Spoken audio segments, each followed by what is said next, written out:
Welcome to the podcast. Súbele volumen. Conversation with the people who were with me in the world TV. Carlos tonight. Historias de un reportero. Carlos tonight. Dale que viene lo bueno. Hey everyone, welcome to Carlos Tonight. It's great to be here. Thank you so much for watching and of course for listening. If you like quotes and motivation, here's one you might love. Never stop believing in yourself.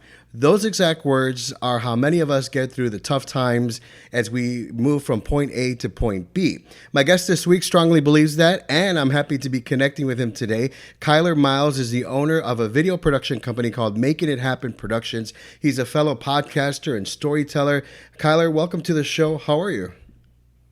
Good, my man. Thank you so much for having me. And killer intro. I was just vibing to that intro, man. I was dancing. I was feeling good. But hey, thanks for having me on, and I'm doing great. Awesome. Yeah, I like the music. I always dance to it, so it's cool. It really gets us in the mood and the vibe for what we'd be talking about today. So exactly. Yeah. So it's great to have you. Before we begin, why don't you share with us the type of projects that you work on with your production company? Yeah, so I work with a lot of different types of businesses and various industries across kind of North America. But really, I started video in the software development space. So learning how to make the Gary Vee style content and bringing value-based content. But over the years, I've developed a lot of different skills in promotional style, selling style, and really just, again, social media as it's evolved. So most of the projects I'm working on are podcast related, so value-based and educational content, but then also social content. So businesses and brands and entrepreneurs can gain awareness on what they're trying to do and build a brand around the problems that they solve. So that's kind of what I'm working on right now. And my vehicle in doing that is through video. So that is my bread and butter, my passion, and that is how we make it happen here. So I mentioned storytelling earlier. I was introduced to storytelling when I was in fourth grade. Miss Sims, John Palmer Elementary School, Chicago, Illinois. She taught us about storytelling, and from that point on, I fell in love with telling a good story. I developed, and that's how my journey to becoming a journalist. And writing is something that I do, professionally right now, and then of course just for personal reasons as well. Do you remember when you were first introduced to storytelling? Oh, good question. I mean, when I first was introduced, probably around the same age, but when I first realized the importance of it was probably only like 3-4 years ago, like not that long ago, when I started learning about video filmmaking and storytelling, and I realized the impact that it had, that I actually gained an understanding that you telling your story, your brand story, how maybe you're an underdog, maybe you went through certain challenges when you were a child or through your adolescence, and you overcame and became the CEO of this, 7-8 figure huge company. People want to hear that story. They want to know that journey. So first time hearing about stories, probably around the same age, but realizing the importance of it. I mean, my late 20s, probably when I actually clicked in my noggin that, hey, you should be actually telling more stories. Do you remember when you first picked up like a video camera? First time picking up a camera, I was quite young, and I think I was around 8 or 9 years old, but I didn't dive into it then. I didn't actually get into video production because I was scared, to be honest. My family comes from a acting background. My uncle was a director, and on my mother's side of the family, they're all into that life. They grew up in LA, and they wanted to be stars and be on big screen TVs, and I wanted to be that as well. But I had actually troubles reading as a kid. So reading the scripts and reading in front of these directors just like paralyzed me, right? So I never pursued that passion until later on in life that I actually picked up the camera for maybe a second or third time in my late 20s, where I really fell in love with the process of filmmaking. And then now getting back into in front of the camera, podcasting and helping, my clients articulate their genius and actually come across very confident on camera. But yeah, that's pretty much when the first time I held a camera. I was quite young, but I didn't actually get into it until I was in my late 20s. It's funny that you said your family members you have in the film industry. My family, we're in like journalism, so kind of similar tracks, different but similar. And then what was I going to tell you? Oh, my sister actually had a Sony Handycam back in the day, and oftentimes Nice. she would let me borrow it, and so then I would go and shoot video of my friends. This is back in high school, and I didn't know it then, but I was doing reality television with my friends, following them around and doing all this fun stuff. And I still have, Yeah. I'm going to date myself, but I still have VHS tapes with that footage out there. Oh, that's awesome. That is awesome. Now that you say that, I do remember this one school project in high school, and you had the option, you can present it anyway. And I wanted to present it with video. And it was it was in law. And it was just a silly reenactment that my buddy and I were cops and solving a murder. But I just remember having so much fun and knowing nothing about video and editing and piecing it together. Like, we got an A plus 100% on that project. And I'm just realizing now, like, there's so many of those moments in life that you realize you were passionate about something, but you never pursued it because you thought, hey, I can't make a career out of this, right? So, and similar to you, just having fun and you get that, you kind of know early on that that was what you're meant to do. So that's super Exactly. cool. Where do you think you get your passion from? I mean, my parents really instilled in me at a very young age to follow my dream, that the sky's the limit for you. Do whatever you do that makes you happy.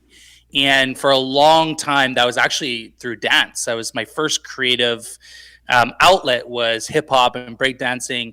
And I was very scared to go into that because, at a very young age, you're, maybe 12 or 13 years old, you're afraid of your friends making fun of you because you're in dance class. But Right. my mom actually was like, hey, Kyler, you're going to be the only guy with all girls. And all of a sudden, I signed up.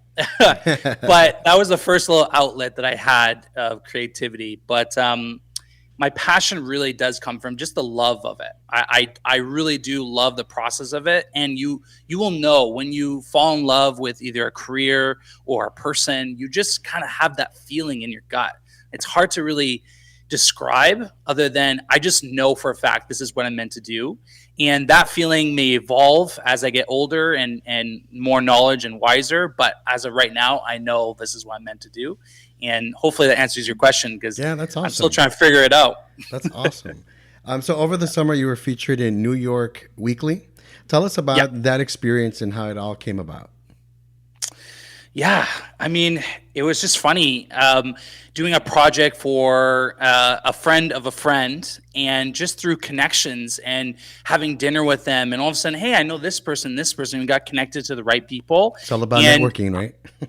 all about networking. And honestly, I didn't realize how important that was until I actually went out and doing it when I was trying to get business, get sales for my business. And I realized my network is just my friends. It's hard. So going out to different locations, networking events, and there's no, fun, sexy story. It was just me going out and meeting people and meeting the right people. It took a long time to get to this point. And I just got into the habit of connecting with people, bringing value. Before this call earlier today, I was coaching, a young guy. I think he's 15, 16 years old. He's a dancer, wants to blow up on TikTok and Instagram and all these things and use video. And you never know who's in his network or his future network. And so I like to pass my knowledge on to him and connect that way. And I really think I built a connection with him. But that's all it is. It's just networking, and through connections, through past work experience, I connected with the right person that got me involved with this company that got me on the magazine. So not super sexy, but honestly, it's just networking. Yeah, it's great that you're sharing your knowledge and then your expertise on everything digital, film, and whatnot. Tell us a little bit of some of the tips that are in that article that you're sharing with people, and I feel like whoever reads that is going to be successful in whatever they're planning on doing in social media, right? It's funny, those 5 tips, I would even add more if I could write it right now, because so much is changing in the world of social media and video today. But I'll give you some tips for sure. So, the biggest thing in that article that I wanted to help people perceive is that number one, video is the marketing tool today. For every medium that is out there, which is audio, written, and visual, visual is king at this very moment. So you need to seize this opportunity, and you see it everywhere, right? Less and less people are watching things on TV and watching things on their phone. Right. So you have to make things also. I actually take a very vertical first approach now. Depending on who you are, right? There's still niches out there that, do very well with the traditional marketing. But I would say 7 out of 10 businesses would probably be using a vertical first approach. So that would be my first kind of tip, is how can you connect with the person on their phone? This is in their pocket 24/7, and this is where all the eyes are right now. Number 2 is, how can you tell a story a lot shorter, a lot quicker? Our attention spans have dropped a lot, including myself. I say this in the podcast world, that there's no such thing as too long, only too boring. Meaning that people are always fearful of the length of time, but it's not about the length necessarily. It's more about how interesting the show is. So although you want to make it short, you want to make it interesting. You want to make it pop and punchy. And, this is more the perspective that I'm giving this tip is value-based content, content like you and I are doing tonight. Punchy, if you're a realtor and you want to give your clients tips on how to find the perfect house, you can spend an hour giving those 5 tips, or you can spend 15 seconds, 5 seconds, 5 seconds, 5 seconds, giving 3 really powerful tips. So keep it short, keep it consistent, keep it concise. That would be it. And last thing is, you got to try. You got to do a lot of different trials. What I say to my clients is that these social media platforms, this is the only time in the world that you can get paid to actually advertising your business. Instagram is paying you in the creator fund for posting videos. YouTube, Spotify, Apple Podcasts, all these platforms, and TikTok are paying you to actually advertise your business. So if you're not utilizing those tools, I don't know what you're doing. Right. So you got to be posting on those and treat it as kind of like a testing ground. And then let's say you post 10 videos, one of those video pops. That's what I would use as my ad. That was what I used, and then put money into that specific video. So now you're playing on both fields. You're playing the organic play, which is your testing ground. And I find when it's a testing ground, you care less about, how am I going to be perceived? And, does this look professional enough? It's a testing ground. It's a playground. You want to just get it all out there, see what works, then take the best of the best and use that in your ads. And that's how you can really build up your business. I think I said 4, maybe 5 in there, but that's kind of up-to-date tips that I would say how you can leverage video and leverage social media and grow your business and your brand online. Hopefully that was good. It wasn't too much information, but that's kind of a quick summary. So in your opinion, what is your favorite social media? Your favorite to go to?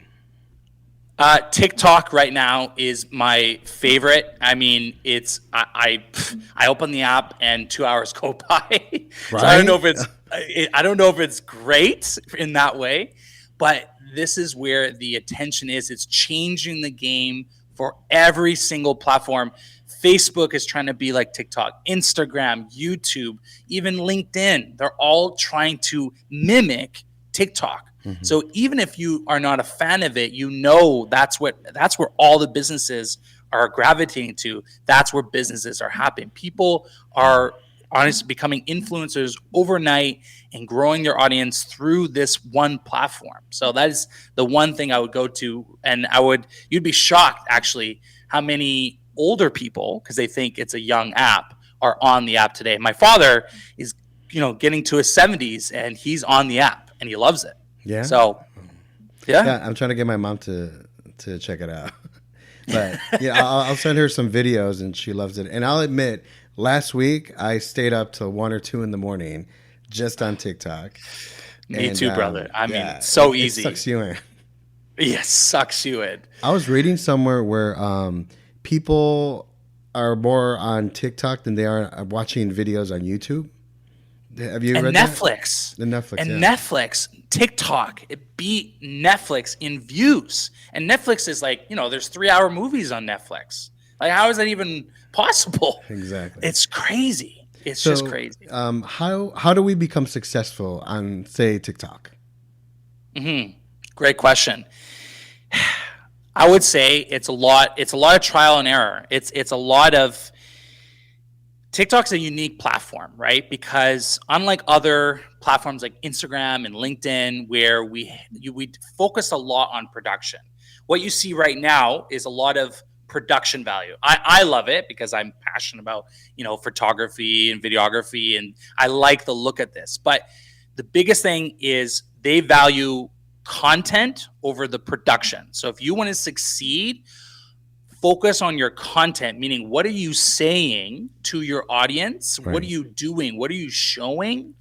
And that will beat out everything else. So that's number one. Don't focus on the prettiness of it, meaning production value. Focus on the content value. That's number one. Number two is it's the first platform that actually the algorithm is based on interest, not of popularity or other factors. It's only interest. If I post 10 TikTok videos and the 10th video pops, meaning it gets big, gets a lot of views, right? The first 9 don't matter. It analyzes each single video as its own entity. So you have 10 chances. In one day, if I post 10 videos, I get 10 chances at bat to hit a home run, versus if I go on Instagram or other social media platforms, if you post 10 videos in the same day, they will calculate based on all the videos, the average, right? Now, I know that's going to be changing. I don't know when, but as of right now, today, in September in 2022, that's it right now. And other platforms are very similar in that way. So there's kind of a cap to how much you can post on each specific platform. And I think I have a video back on my YouTube channel about what that cap is. And it might be out of date, so I might have to, actually update that own video. But there are caps to how many videos you can post to please the algorithm, right? Oh. So to be successful on TikTok is consistency, content value, and just showing up, right? Just showing up and trying new things. I can't say what works in every industry because I'm not an expert in every single industry, right? And every industry has their own nuances. But what I do is I look at the videos that are popping and I try to recreate some things and then have some original. It's kind of like an 80-20, right? It's good to ride the wave, the trends and stuff, and it's fun, and it's good. But at least in my opinion, is that if you're trying to do a business and you're only doing trends, you're limiting the audience that follow you are not going to be your buyers, right? So I care less about the number of followers. I care more about the true fans of what I'm speaking about, right? So consistency, right? Showing up and focusing on the content value, and don't worry about how many you post. Just go hard as much as you can without burning out. That's the biggest thing. What do you say? That's good. I like that. What do you say to people who are like, well, I don't have time to create a 15-second video, or the person who's saying, oh my God, I think I'm posting a little too much? Yeah, it's a good question. I do get that a lot. So for the busy professional that is too busy, or so they say, if Gary Vaynerchuk has time to film and make content, I'm sorry, so do you. This guy, he's the busiest guy I know. Of Grant Cardone, let's think of all the big players. Grant Cardone, Gary Vee, Jay Shetty, you can name any big players. And they make time for content is because they know the importance of content. Alex, what's his name? Alex Hormozy spent millions of dollars a month on content creation. Or, pardon me, not millions. Hundreds of thousands a month on content creation between him and his wife every single month. I think it's like 40,000, something crazy. It's very, very high every single month because of the importance. And they dedicate a couple hours in a month, right? And they have a team, that's true, They have a team to help them.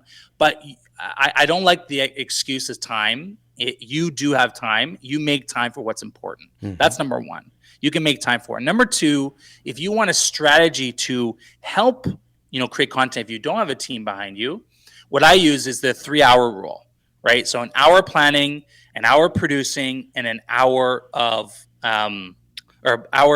production, an hour of producing, meaning editing and stuff. So spend an hour researching, maybe planning, writing scripts in a week. Another hour filming your videos, whether that's short form videos like 30-second videos, or maybe that's a podcast like this. And then the last hour is editing those things. And there's lots of tutorials on YouTube how you can edit straight on your phone. You can edit very simply, free. So there are ways to do it in 3 hours a week. You can make content. That's, I would say, the commitment for someone who is busy and doesn't have a team behind them. 3 hours a week, you can make awesome content and start hopefully getting some traction around your brand. Absolutely. Great tips, great resources. Tell us where we can find more information on the knowledge that you have that we can read up and maybe follow in your footsteps. So I'm active on almost every single social media platform there is. At Kyler_Miles is, I think, my username for most of them. Might be a little bit similar, but if you look up Kyler Miles, I should be the first one that pops up. There's a few other Kylers out there that I'm trying to beat. But Kyler Miles on social media. My website's makingit.ca. That's on my production side. So if you're looking to hire and utilize video for your business, you can look at that. But hit me up, send me a DM on social media. I'm very active and happy to answer any questions, hop on a call, and support you in the online world. That's great. I'm glad we connected, and I'll be sure to put all your information in the show notes so people will know and connect with you. Kyler, thanks so much for your time. I appreciate it. God bless you. Yeah, thank you, man. Really appreciate it. Love the setup, and God bless you back. Conversation with the people. And that's a wrap. Thanks so much for watching and listening to this episode of Carlos Tonight. It was written and produced by yours truly, Carlos Correa. My theme by Sken, Galis. Remember, you can check out my website, carlostonight.com, for the very latest on the show, see upcoming guests, and check out past episodes. That's carlostonight.com. Dale que viene lo bueno.